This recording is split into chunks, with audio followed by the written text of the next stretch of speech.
Iran ने अगर इरफान सुल्तानी को सजाए मौत की सजा दे दी तो ईरान को भयानक अंजाम भुगतना होगा। यह चेतावनी ईरान को खुद अमेरिकी राष्ट्रपति डोनाल्ड ट्रंप की तरफ से दी गई है। यह भी बड़ी खबर, आप जान लीजिए।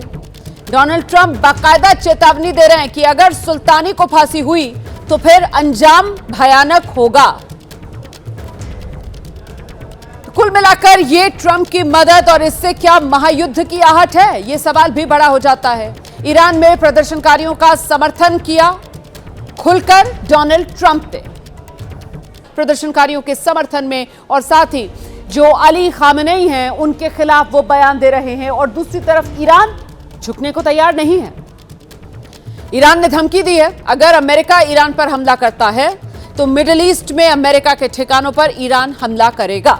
ईरान ने मिडिल ईस्ट के देशों से अपील की है वो अमेरिका को ईरान पर हमला करने से रोकें। ईरान और अमेरिका में टकराव और बढ़ता हुआ नजर आ रहा है। ईरान ने अमेरिकी बेस पर हमले की धमकी दे दी है। अमेरिका ने हमला किया तो फिर हम छोड़ेंगे नहीं, जवाब देंगे, ये ईरान कह रहा है। मिडिल ईस्ट में अमेरिकी बेस पर हम हमला करेंगे, ईरान की तरफ से कहा जा रहा है। मिडिल ईस्ट के देश अमेरिका को हमला करने से रोकें। कुल मिलाकर अब ये जिस तरीके से बयानबाजी तेज होती हुई नजर आ रही है आशीष, कुल मिलाकर ट्रंप के अपने दावे हैं, ईरान की तरफ से झुका नहीं जा रहा है, ईरान पलटवार के दावे कर रहा है, तो ये तो संकट में दुनिया को डाल रहे हैं ना। मतलब कुल मिलाकर एक बार फिर ये महायुद्ध की आहट के तौर पर भी इसको देखा समझा जा सकता है। जी बिल्कुल, आप ठीक कह रहे हैं। बड़ा रीजनल कॉन्फ्लिक्ट हो सकता है। ये जो धमकी दी है ईरान ने, ये Saudi Arabia, United Arab Emirates और तुर्की को दी और कहा है कि अगर अमेरिका दखल देता है और हम पर कोई हमला करता है तो उसके जवाब में यूएस बेसिस को वो टारगेट करेंगे इन कंट्रीज़ में खुल करके। और आपको याद है रोमाना कि कतर में उन्होंने क्या किया था, अभी जब पीछे कॉन्फ्लिक्ट की मैं बात कर रहा था तो कतर में एक अमेरिकी फैसिलिटी को ही तो मारा था, जहां से ये बात ठीक है कि पहले से अमेरिका ने, डोनाल्ड ट्रंप ने बाद में बताया था कि पहले से जानकारी थी और उन्होंने अपने जितने भी पर्सनल्स थे उनको निकाल लिया था। लेकिन अगर ऐसा होता है तो ये बड़ा खतरनाक है। एक तरफ ट्रंप चेतावनी दे रहे हैं कि अगर आपने इस बच्चे को एग्जीक्यूट किया तो वो सीधे मिलिट्री इंटरवेंशन कर सकते हैं, और अगर ऐसा होता है तो ईरान ने इन 3 देशों को साफ कह दिया कि हम यूएस बेसिस को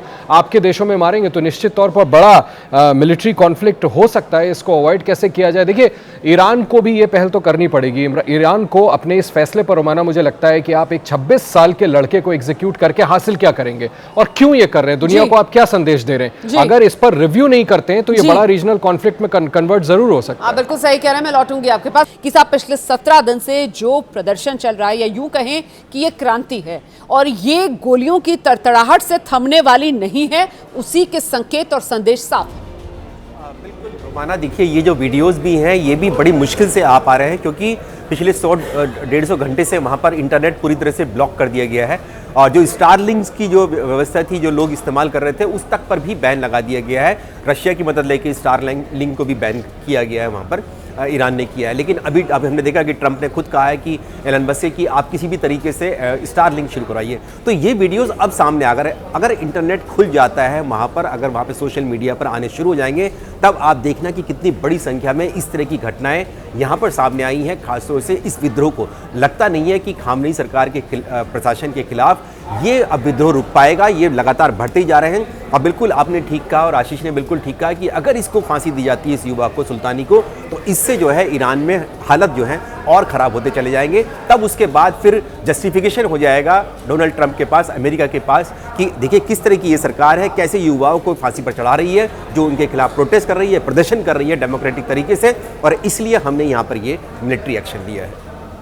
रहिए मेरे साथ नीरज, में लौटूंगी आपके पास। तो ईरान में विरोध प्रदर्शन का ये 17वां दिन, और ऐसे में सत्ता विरोधी लहर को लगातार दबाने की कोशिशें भी हो रही हैं। अब तो दावा किया जा रहा है कि प्रदर्शन के खिलाफ कार्रवाई में 2571 लोगों की जान जा चुकी है। आरोप लगाए जा रहे हैं कि ईरान की सरकार सत्ता के खिलाफ हर आवाज को कुचलने पर आमादा है। प्रदर्शनकारियों पर बेरहमी से गोलियां बरसाई जा रही हैं। 18,000 से ज्यादा लोगों को अब तक हिरासत में लिया जा चुका है, उन्हें टॉर्चर किया जा रहा है। और इस बीच अमेरिकी राष्ट्रपति डोनाल्ड ट्रंप ने ईरान के प्रदर्शनकारियों के साथ एक बार फिर अपना समर्थन जाहिर किया है अमेरिका के दखल को लेकर। हालांकि रूस भड़क गया है। डोनाल्ड ट्रंप को दो टूक अंदाज में रूस की तरफ से कहा जा रहा है कि इसका अंजाम भयानक होगा।